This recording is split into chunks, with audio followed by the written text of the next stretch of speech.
السلام عليكم، عاملين ايه؟ يا رب تكونوا بخير وفي احسن حال. احلى اخوات في الدنيا، ربنا يبارك لي فيكم، ما نحرمش منكم ولا من دعواتكم ولا من سؤالكم. والله رغم ان الواحد نسي التصوير وتعبانه شويه. جلسات موضوع اللي هو الاسنان ده صعبه جدا جدا، الحمد لله على كل حال. بس لا بجد انا عايزه اقول لكم الفيديو ده بسبب كومنتاتكم ودعواتكم، قلت لا لازم اقوم واتونس بيكم كده مع وصفه سريعه، بالذات في العشاء في الايام اللي احنا فيه ده اليومين دول. شويه صيف شويه حر شويه مراجعه امتحانات، فالجو بالليل بيطلب كده. عايزه اقول لكم والله ما في اعصاب حتى امسك المعلقه. الحمد لله على كل حال، الحمد لله فضل ونعمة، الحمد لله. بصوا بقى عملت ايه. جبت كيس خميرة فورية عادية مع معلقة سكر كبيرة، ودوبتهم بشوية مية دافين. وجبت كيلو دقيق زي ما انتوا شايفين كده، وهبتدي ان انا انخله. هنا كنت بقول لكم ان انا ايه، اخدت كيلو الا ربع دقيق، يعني رغم ان انا حتى حطيت حبة بس هو حوالي كيلو الا ربع. طبعا الكمية زي ما انت حابة، يعني انا ندمت ان انا ما عملتش الكيلو من جمال الوصفة في الاخر. فانتي كل ما هتعملي منها كميه كبيره كل ما بسم الله ما شاء الله هيكون طعمها احلى واحلى. جبت كيس البيكنج باودر، خدت منه كده حوالي نص معلقه صغيره، ورشه من الملح. على كيلو دقيق حطيت بيكنج باودر نص معلقه، ونص معلقه صغيره من الملح، اقل كمان من نص معلقه ملح، يعني ممكن ربع معلقه ملح. وهنا حطيت شويه حليب بودره، ودول اختياري، يعني حوالي معلقه من معلقه لمعلقتين على حسب المتاح. عندك حليب بودره اديها، طبعا مش نيدو المقاطعه ده النوع السائل يا جماعه. حطيت الحليب مع الملح مع قلبت المكونات الجافه مع بعض زي ما انتم شايفين كده، وجبت العجان.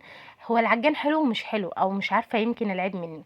انا من ساعه ما جبت العجان ده يمكن داخل في شهرين ثلاثه. لا ليه القسط بتاع الشهر الثالث انا دفعته، يعني داخل في الشهر الرابع. عايزه اقول لكم ما استخدمتوش 3 مرات على بعض. حطيت المكونات الجافه، وحطيت شويه زيت، معلقتين زيت، وحوالي نص معلقه صغيره من الخل. الخل بيدي هشاشه بس ما نكترش خل يا جماعه. ودول شويه الميه بالخميره، وحطيت عليهم شويه ميه بشويه حليب. وبدات ان انا احط ايه المكونات الجافه في العجان بتاعي. هنا كان معلق وقفلته، وحطيت اللي هو المانع بتاع الطرطشه، وبدات ان انا اشغله. وعايزه اقول لكم اخره كيلو الا ربع، يعني لو كيلو كامل بيفضل بقى ايه يعمل اصوات جامده، وتحس ان هو ايه هيمشي من مكانه. فلسه بصراحه ما اتعودتش عليه قوي، فالحمد لله. طبعا حسيت ان العجينه ناشفه، حطي شويه ميه. حسيت ان السوائل كتير، حطي شويه دقيق. وهكذا لحد لما تظبط العجينه معاكي. انا كنت عايزاها عجينه سايله مطاطيه زي ما انتم شايفين كده، دهنتها شويه زيت. وبدات لميت العجينه بتاعتي كده، وحطيتها زي ما هي في البوله بتاعه العجن. وهبتدي ان انا اجيب الكياس دي اللي عامله زي البونيه، حلوه وعمليه بصراحه في حاجات كتيره قوي. تغطي بيها اكل، تغطي بيها معجنات جميله جدا. عايزه كمان اجيب منها الكبير اللي هو بتاع الاجهزه، لو عندك اجهزه مثلا في المطبخ او اي حاجه مش عايزه طرطشه الدهون ولا حاجه عليها، بيبقى فيه اكياس زي كده بس كبيره شويه. فبدات ان انا افتح الكيس كده من الجنب، وبدات ان انا ايه اغطي العجينه بتاعتي وهسيبها لحد لما حجمها يتضاعف.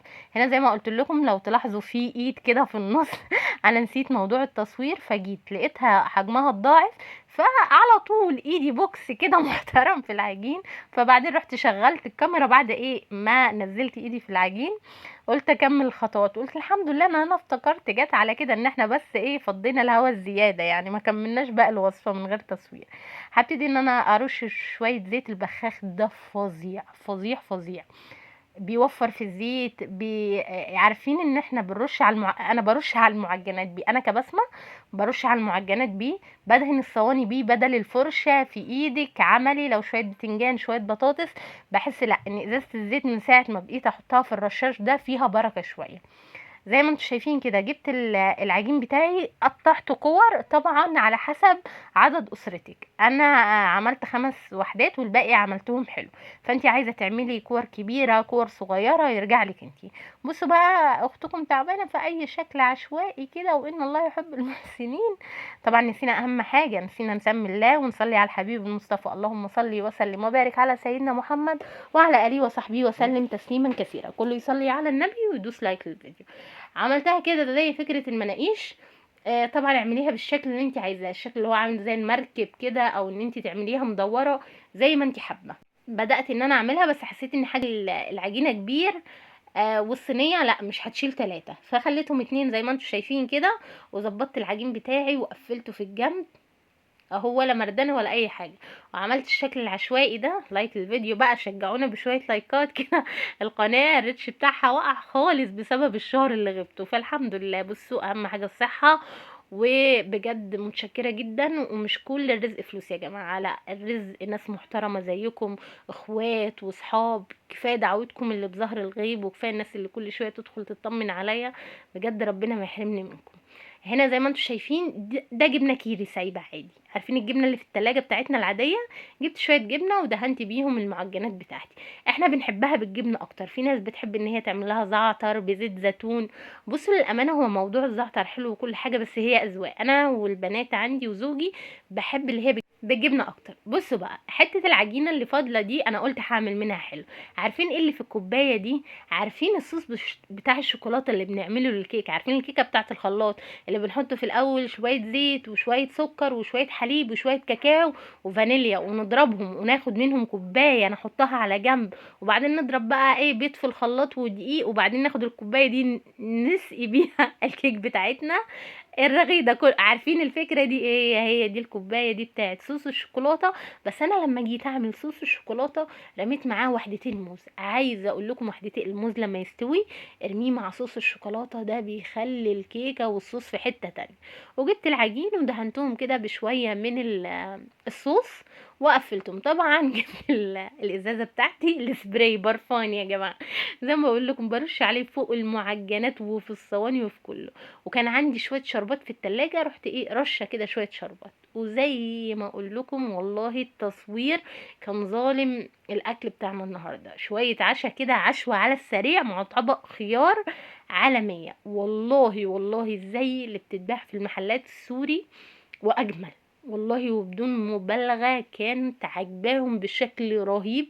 هو بس التعليق الوحيد السيء اللي خدته منهم ان انا عملت كمية قليلة. قالوا لي لا كنتي عملتي منها كمية كبيرة. العجينة كانت هشة وجميلة جدا، وطعمها كان ولا اروع. وجبنة عادية والله يا جماعة، ولا جبنة موتزاريلا ولا رومي، وهي الجبنة البيضة العادية الموجودة. شايفين واخدة لون وجميلة وزي الفل. وكلكم بقى والمعجنات اللي محشية بصوص الشوكولاتة كوم تاني. هنا كانت هشة وجميلة. بصوا كانت زي العسل حرفيا. المعجنات بقى دي كانت في حتة تانية. السبب ايه بقى؟ شوية الموز اللي كانوا صوص الشوكولاتة خلوا طعم العجينة وطعم الحشوة في حتة تاسعة حرفيا. كان التست بتاع الموز كان قوي جدا في الحشوة، وكان حلو وكان طعمه ولا اروع. وهي بقى كانت هشة كده وشاربة من الشربات والصوص اللي هو حشيناه. بصوا بجد الاتنين كانوا احلى من بعض. وصفة سهلة وبسيطة جدا، يعني بجد جربوها. السهل اللذيذ، مش هقول لكم السهل الممتنع، السهل اللذيذ. والمكونات موجودة في كل بيت. جربوا وصفة النهاردة وان شاء الله بإذن الله تنال اعجابكم وصحة وهنا مقدم. لو عجبكم الفيديو لايك وشير واشتراك في القناة وتفعيل الجرس عشان يوصل لكم كل جديد. وما تنسوناش من دعائكم. واشوفكم على خير. مع